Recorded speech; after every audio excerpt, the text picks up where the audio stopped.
This is part three of the series talking about British Muslim because many people think that Muslim are a monolithic phenomenon, especially the Muslim living in the UK. But in reality, as I have explained, that historically they are divided into sects and they uh, act accordingly, like they try to protect the interest of their sect. So now we talk about different Muslims who are also ethnically diverse.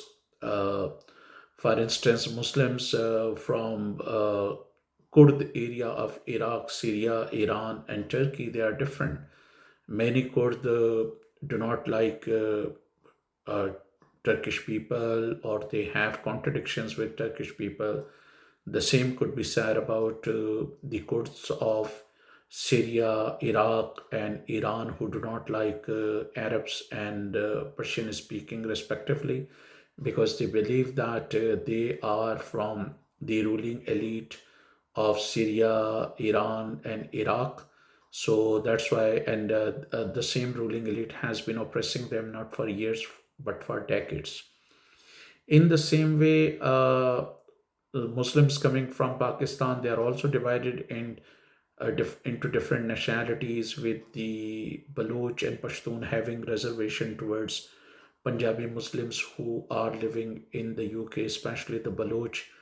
They consider Punjabi to be the part or an integral part of Pakistani states.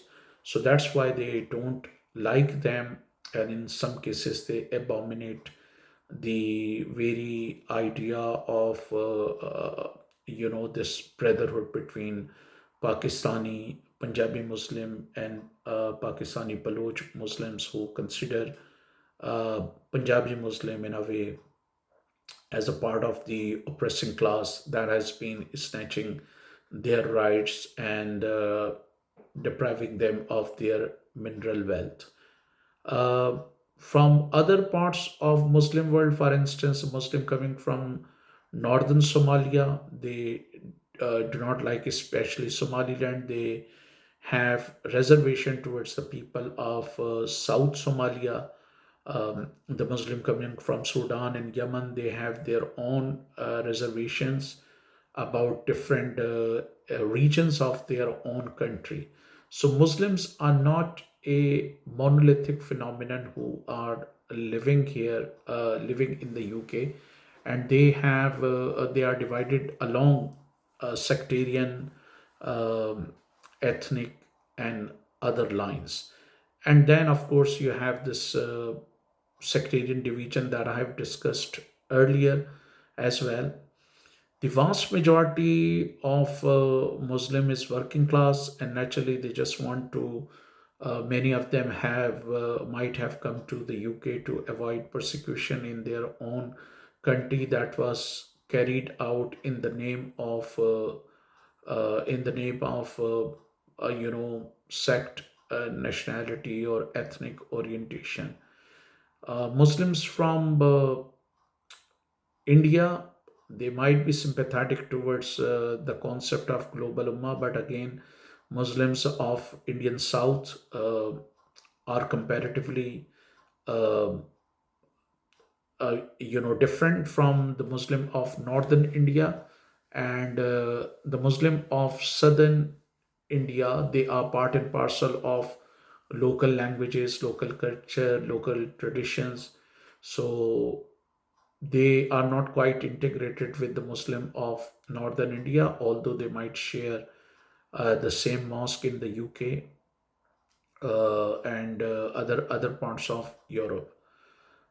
The Muslim of Bangladesh, they are divided along ideological lines, with Sheikh Hasina Wajid and her supporter being close to secular ideas, and those belonging to Khalda Zia's party or Nizam Islam party or Jamaat Islam party, they abominate the very idea of Awami League or the party of former Prime Minister Sheikh Hasina Wajid.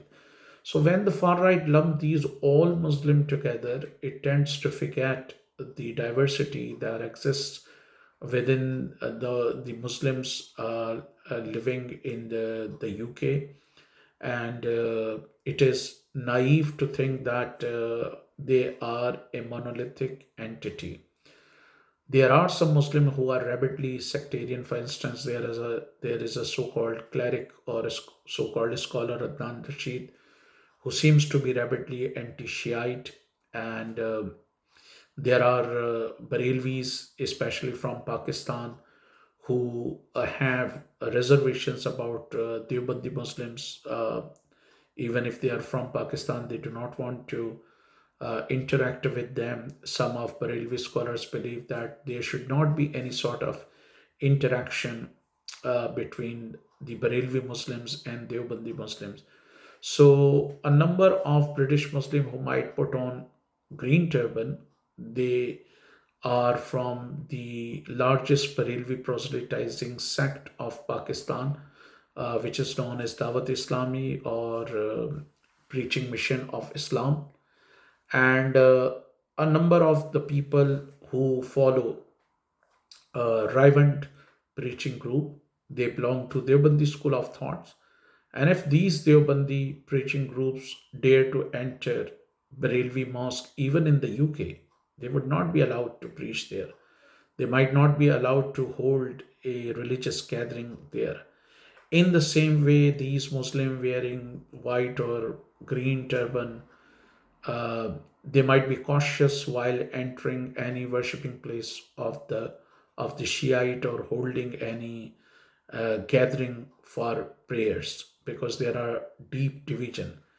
In the same way, the Wahhabis, the Muslim from Middle East, or parts of Middle East, they consider Barelvi to be polytheists, and expelling them in a way from the circle of Islam.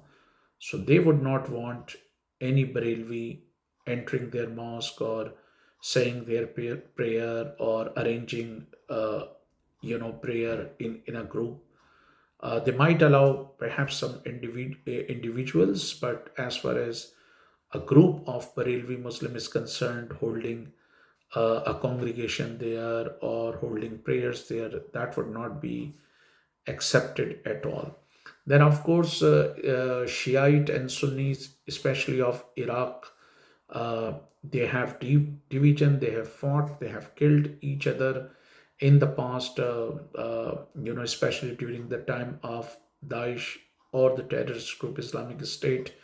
So there are deep wounds inflicted upon Shiite by the Sunni terrorist group. And of course, those Sunnis who were living in Iraq, they were also targeted by Shiite terrorist group of militias. So they abominate each other, hate each other. And then, of course, uh, they have separate celebration. There are a lot of differences over theological issues, so there cannot be any consensus between those Shiite and the Sunnis, coming from Iraq. And I have already told you about Kurd and other people. Then in North Africa, apparently there is also division between Berber Muslims and Arab Muslim, with the Berbers considering them to be the indigenous people of North Africa, with some Berbers considering Arabs as colonial masters who subjugated Berber people, imposing their own culture, their own language on the Berber people, who are considered indigenous in the countries like Morocco, Algeria, and Tunisia. In Africa, of course, Muslims are divided not along religious lines. There are in some parts of Africa there are Shiite and Sunni, but then there is division also along the religious school of thought, like Shafi, hanbali, and maliki and hanafi.